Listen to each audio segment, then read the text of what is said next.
everybody. Today we're playing Seasons. It's a game of card drafting and dice rolling for 2 to 4 players. And this is what it looks like when it's all set up. So what we're going to do is we're going to kind of jump right in, give you a rough overview here. This is the score tracker. This is going to keep track of our score. These are some energy crystals that we're going to be using to play and summon cards. I'm going to be rolling these various dice as we go along this dial. These are the cards that we're going to start drafting right away. So this will be my pile, and that's going to be Jenny's pile. And these are our player boards, where we'll keep track of things like our summoning power, etc. So let's dive right in and start playing some Seasons. So for me, this was kind of the most difficult bit of the game when I first played, was doing this card draft. So I've got 9 cards here that I have to look through and figure out what each one of these does, and I'm going to select one of them and then give the remaining 8 over to Jenny, who's doing the same thing right now. She's picking out one of those cards. When you first start playing the game, you have no idea what any of these cards do, and the meanings on them are pretty ambiguous. So the first time I played, I just randomly selected them. What I'm going to do is select a card, and looking through, I'm going to maybe take this one. And then these remaining cards, I'm going to pass them over to Jenny. And then when she's done, she's going to give me her cards.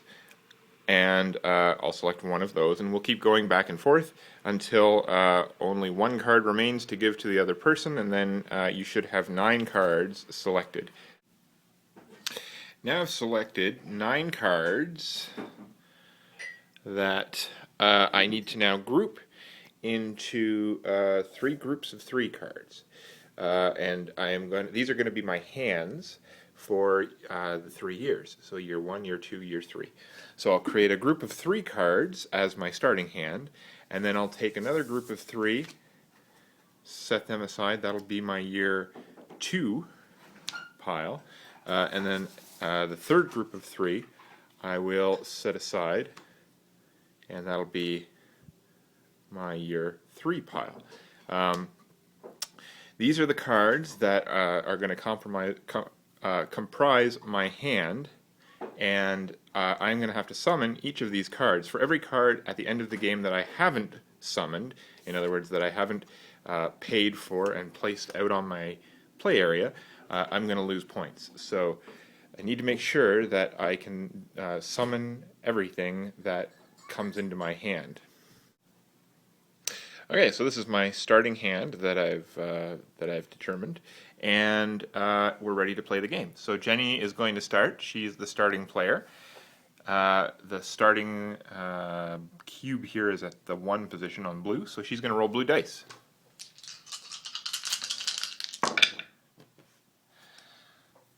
So she's rolled these dice. These dice, what this means, these little symbols inside, this feather means that she could take 2 feather resources, 2 feather energy tokens, and that's these red ones with the feather on it. Those are the air tokens, I'm told. This little star means that she could raise her summoning score, so from a 0 to a 1, meaning she could summon one of her cards out onto her table. And then this number up here at the top, this 3, means that if you chose this dice, you would get 3 crystals or victory points on this scale. So she's chosen her dice. Now it's time for me to choose mine. The only other thing to note here is that these little dots on the bottom of these dice are how many spaces.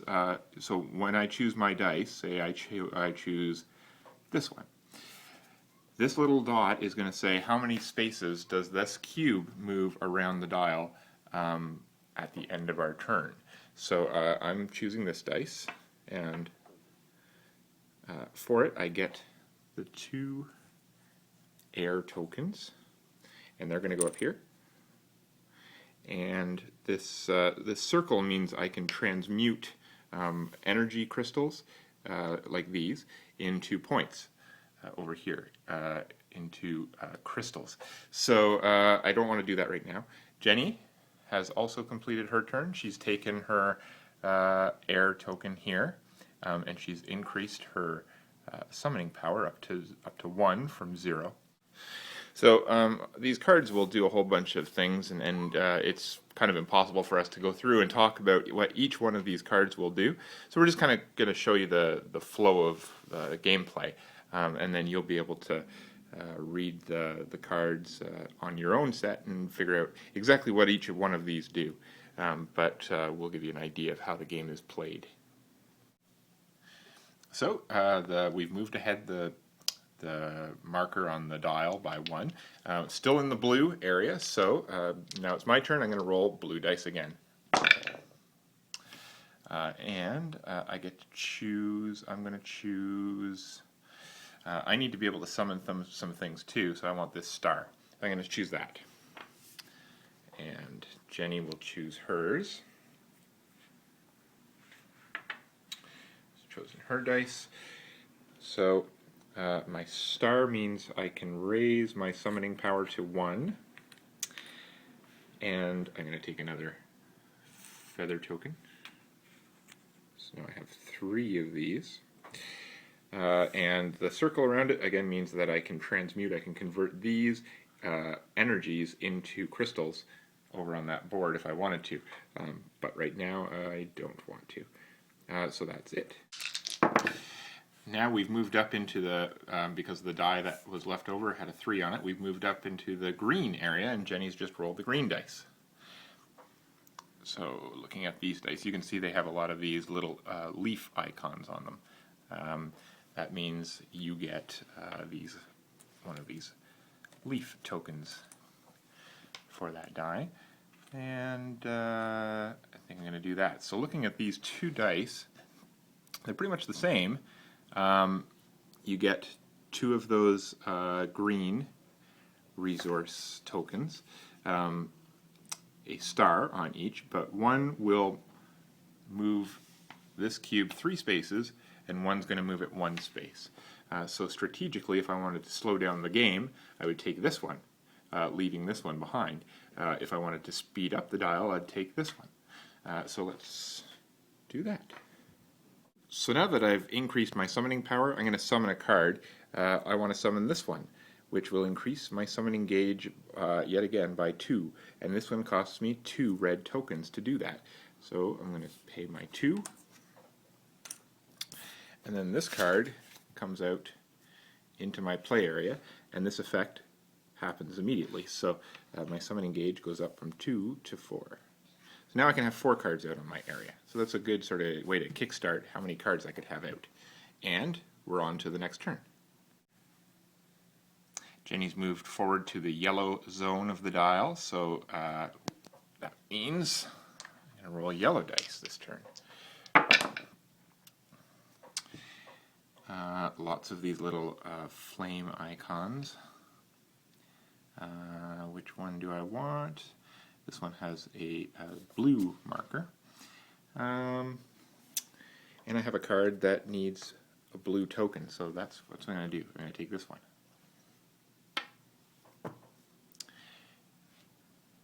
Jenny is going to take the 3 dotted die, leaving behind the 1 dotted die.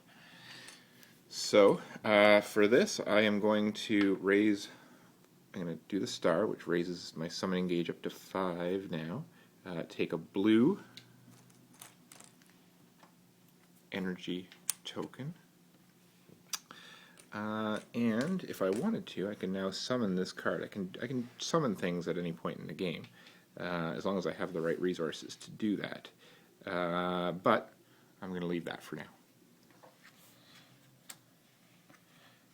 Jenny is summoning her own card. I'm summoning 2 cards. First I summoned Yang's Forgotten Vase, which says when I summon a power card I gain 1 energy token. And so I'm going to grab a water token. And next I just want to change that. I'm going to grab a air token instead. And then I summoned this Idol of the Familiar, which gave me 10 crystals right away, which I've already updated on the score chart. So Jenny's jumped ahead here. Because of that card, she's now at 13 on the victory point marker scoreboard. And the die that's left over had 1 dot on it, so we're moving up to the 9 space. Still yellow, so Jenny's going to be rolling the yellow dice. Okay. What are you going to pick, Jenny? Oh. I could take this one, which gives me 2 yellow energy crystals, or I could take this one. This 6 means I would go up to 6 here and start catching up with Jenny a little bit. So I'm going to do that. I'm going to take 6 crystals, and that's all that dice will give me. I still can summon something if I wanted to, and I might do that this turn. So this Cursed Treatise of Eris cost me 1 blue crystal. So I'm going to put it out on my player area, paying the 1 blue crystal. This card will instantly gain me 2 energy tokens, so I can select 2 energy tokens from here. This card that is in my hand requires 3 green, and I have 2, so I'm going to take a green. That'll help me summon that one. And just another one. I'm going to take maybe a yellow. And it also increases my summoning gauge by 1. So my summoning gauge has gone up to 6. And that's done. Jenny is going to use the Transmute feature of this die. So in order to transmute, I look at the chart that's here in the season that we're in, and according to the chart, the air tokens are worth 3 crystals, and you can see the value changes each season, as Jason was mentioning earlier. Now I have 2 air crystals, so I'm going to hand those in and take 6 crystals. So 13 to 19. Okay, we've moved up now into the space 11, which is in the red season. So Jenny is rolling the red dice. I think it's your turn. Oh, is it my turn? Okay. I'm rolling the red dice. This die with the little rectangle on it, that's a card. So that means I would draw a card into my hand, which can be good because cards can give you some cool stuff. But you do need to try and summon it, because remember, every card that's left over in your hand at the end of the game, as opposed to out on your table, is going to be a minus value. So I think I just want to take this. I'm going to take that die. So that's going to give me 2 of these fire crystals. 1, 2. Now I'm full up on energy tokens. This means in order to get any more, I need to somehow get rid of them. This circle again is the transmute, so I think I'm going to transmute some energy tokens now into crystals and get myself higher on this board. So looking in the red, blue ones are worth most right now. Green ones are the next highest value. I don't really have any blue ones, but I have a bunch of green. I need those green ones though to summon this guy from my hand. So maybe I'll just hold off. I'm not going to use that transmute feature. Instead, I'm just going to summon the Staff of Spring. So that goes out of my player area, and it cost me these 3 earth tokens. So the die that was left behind has a 3 on it, so we've moved from 11 up to 2, meaning we've passed the year mark. So we move the year marker up to 2, and that means we take the year 2 cards from our pile. So there's my year 2 cards. And now these come into my hand. I've successfully summoned all 3 from my first year, which is good. So now I have 3 new ones for my second year. Let's slow the game down this time. So I take my fire crystal, fire token rather, and a star, which means I get to raise my summoning gauge. And now I have a whole bunch of new cards that I could potentially pull out onto my player surface, my tableau. And so this is sort of how the game goes on and on until you've gone through to the third year, at which point, once you've passed the end of that year marker, the game comes to an end and you score it up. So we're going to continue playing, and we'll finish up the third year, and then we'll come back and we'll look at scoring. This is what the end of the game looks like. We've got a bunch of cards out on our player tableaus. Jenny's got a ton of them out here. We've got a bunch of energy, and our summoning power is much higher than it was at the beginning of the game. And we've wrapped around and gone up past 100. But Jenny's in the lead. She's at 36 points. I'm at 19 points to begin with. And now we have to count out the value of each of our cards. In the top left of every card, it'll have a value, sometimes a negative value. So we're going to have to add all those together, apply that number to this overall score, and any bonus changes. If we took any of these bonuses and this had gone up at all during the course of the game, we would apply those numbers as well. And then any cards that you have left over in your hand, of which I have none, thankfully. So those each of those cards would be minus 5 points to this score tracker. Okay, so after counting up, carry the one. I've gone up to 169. 9 plus 3 is 12. 123, I think. I think it's 123. So I get 223 points.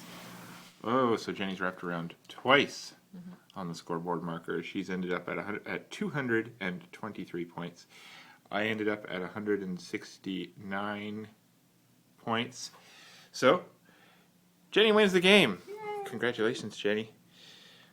That's Seasons. I think the biggest challenge here is just understanding what the cards are, reading through and getting familiarized with all the cards. And once you get enough of these cards out on your player tableau, it starts to get really hard sort of tracking the actions of each one. So, one card will say, every turn you get +1 energy tokens. And another card will say, if your opponent summoned any creatures, you get +2 crystals or something. So you have to make sure that you're tracking exactly what it is your opponent's doing, and then making sure that each of these cards is being applied to your score, because that'll make a big difference at the end of the game if you're not tracking them properly. On the subject of organizing your cards, I find it really helpful if you sort them by type. So this little sort of circle arrow symbol represents something that's an ongoing effect, and I usually keep those face up, fully displayed, where I can see them throughout the game. This symbol here, the little gear, means that it's one of the cards that you can activate, like we were talking about earlier, so I usually keep those next to my ongoing effects. And then this little downward arrow symbol means that the effect only applies when you first summon the card. So once they've been played, they can go off to the side and stack. As long as you can see the card types, I've found that's enough visibility for them, and that way they're not cluttering up your space.